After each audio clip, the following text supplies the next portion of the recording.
Hey folks, check this out. Like I promised, I want to try to make Donair from my wood stove. So I got meat on the stick, I have some pita, I have onion and tomato mix. Yeah, well, the Donair sauce is a little bit hard to come by, so I cheated a little bit of sour cream and hummus.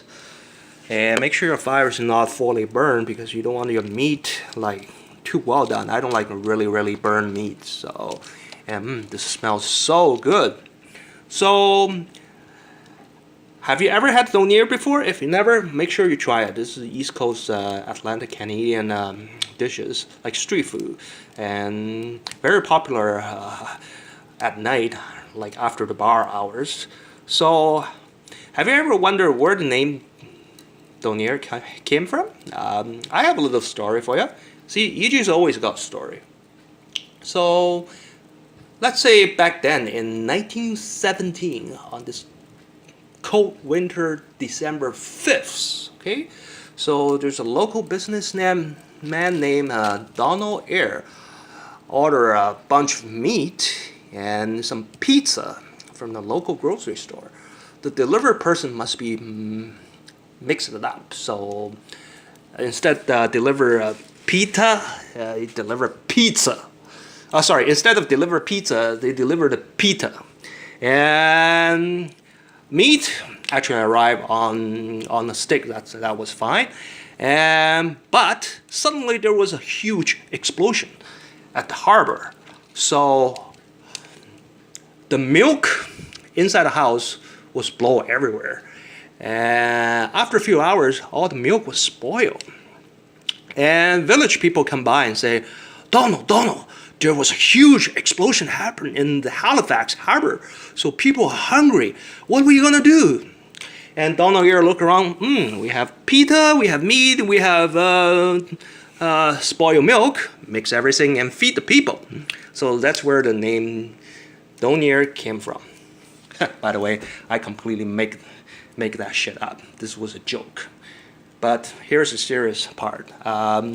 Next Wednesday, December 5th, will mark 100 years anniversary of Halifax Explosion. See, I have to keep check the meat, otherwise it's burn. So if you have never heard of a Halifax Explosion, if you've never heard of that, shame on you, especially if you're from Canada, okay? So on that day, French frigate named Mont Blanc carried 200 barrels of TNT, and there's another Norwegian ship, I forgot the name, they had a collision at Halifax Harbor. So 200 barrels of TNT, that's a big explosion. Level up the whole Halifax. 1,600 people died. So it's like Canadian September 11. And can you imagine, like 3 weeks before Christmas? But the good news after that, people in Boston sent medical team, sent the doctors to Halifax.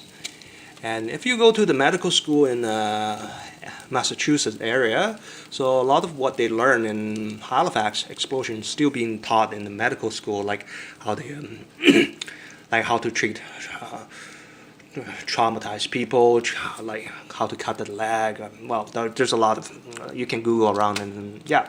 And Emma, if you're watching this, if you're in Boston, check out your tree. Check out there's a huge Christmas tree right in downtown Boston. So people of Nova Scotia, well, Nova Scotia is the province where Halifax is located. People in Nova Scotia thank people from Boston. So every single year, they donate a giant Christmas trees and get to send to Boston. So that's where you get your trees every single years. I mean, yeah. Next week, so if you're having Donairs, so think about the people who were lost, okay? So Merry Christmas and Happy New Year.